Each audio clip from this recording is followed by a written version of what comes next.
la pregunta, candidato, es ¿cómo llevaría usted este aumento del salario mínimo para llegar a la línea que Coneval establece del bienestar? Sobre todo pensando en que en el pasado, cuando fue por decreto el aumento al salario mínimo, en los tiempos de políticas populistas, este aumento en los salarios se revertía al trabajador en costo por inflación. Yo estoy de acuerdo en que aumente el salario. Es muy bajo el salario mínimo en el país, no alcanza ni siquiera para lo más indispensable. Se está violando la Constitución, que establece que el salario tiene que ser un salario remunerador que garantice el bienestar de las familias.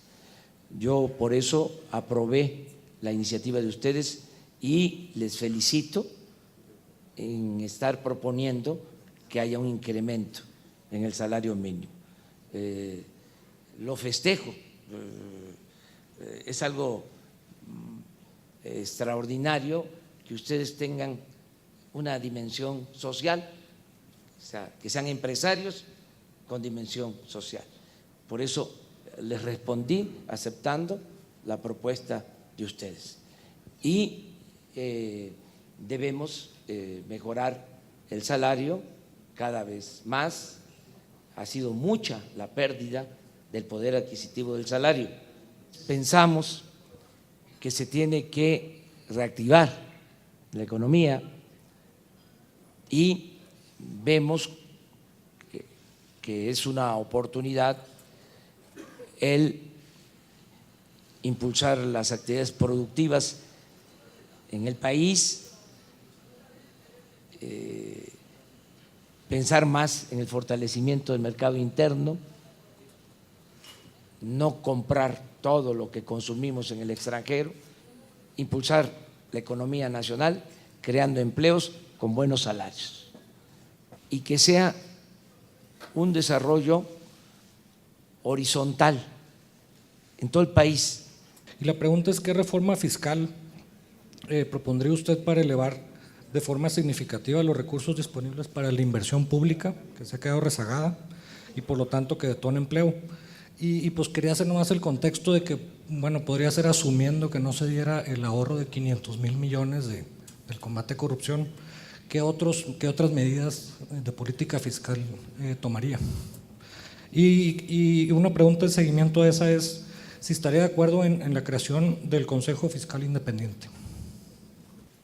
Nosotros pensamos que combatiendo la corrupción y con un gobierno austero, acabando con todos los privilegios que hay en el gobierno. Le cuesta mucho a la sociedad, al pueblo, mantener al gobierno. Pero lo primero es acabar con la corrupción. Bajemos gasto corriente y que podamos disponer de más inversión pública. Esa es la propuesta. Acerca de este organismo, para que haya disciplina administrativa, fiscal, estamos de acuerdo, siempre y cuando no cobren. La pregunta es, ¿qué propone para que la Fuerza de Seguridad Pública logre resultados efectivos en el combate al delito y nos regrese la paz a nuestros hogares y negocios? Tenemos que cambiar la estrategia, atender las causas y también, desde luego, ¿sí?, actuar con profesionalismo, con perseverancia. Es un asunto que se le debe dar atención permanente. Yo lo voy a asumir como presidente. Todos los días, desde muy temprano, a las 6 de la mañana, voy a recibir el reporte, el parte de la policía, del ejército, sobre delitos cometidos en todo el país y vamos a tomar decisiones. Voy a tener en esas reuniones diarias a la secretaria de Gobernación, al secretario de Defensa, al secretario de Marina, al fiscal, al secretario de Seguridad Pública, porque vamos a volver a crear la Secretaría de Seguridad Pública. Lo que queremos es mando único, coordinación entre otras medidas que se van a tomar. Pero voy a asumir mi papel no solo de presidente de la República, sino también de comandante supremo de las Fuerzas Armadas. La pregunta es, ¿cómo avanzar claramente en el modelo educativo de calidad con equidad para el futuro? Que todos puedan estudiar, que no abandonen la escuela los niños de familias de escasos recursos económicos. Es mucha la deserción.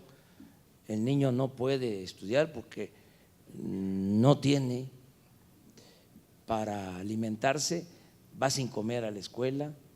¿Sí? Entonces, vamos viendo eso, vamos viendo también el que haya becas, el que puedan estudiar y desde luego también mejorar la calidad de la enseñanza. La pregunta viene en tres que me gustaría nos comentara de manera específica. Es, número uno, ¿qué diagnóstico le da el problema? ¿Por qué estamos en esta dinámica desde hace tantos años? Uno. Dos, ¿qué acciones tomaría al respecto para corregirla?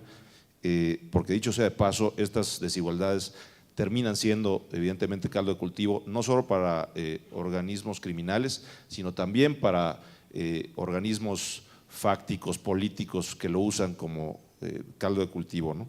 Entonces, ¿qué acciones tomaría y cómo detonar este potencial de las diversas regiones del país? Necesitamos que el crecimiento se dé en todo el país. La zona con menos crecimiento es al mismo tiempo la que tiene más recursos naturales.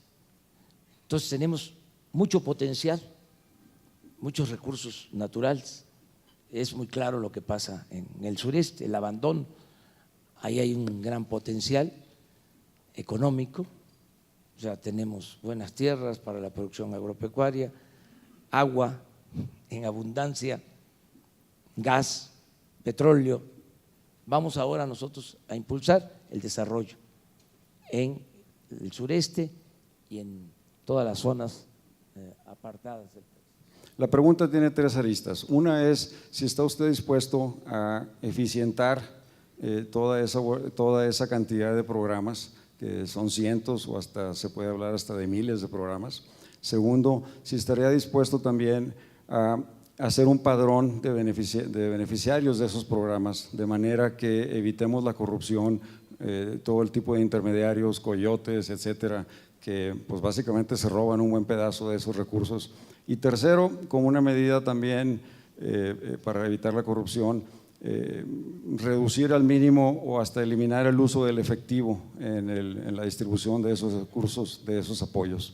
Estoy totalmente de acuerdo con los planteamientos, con los tres.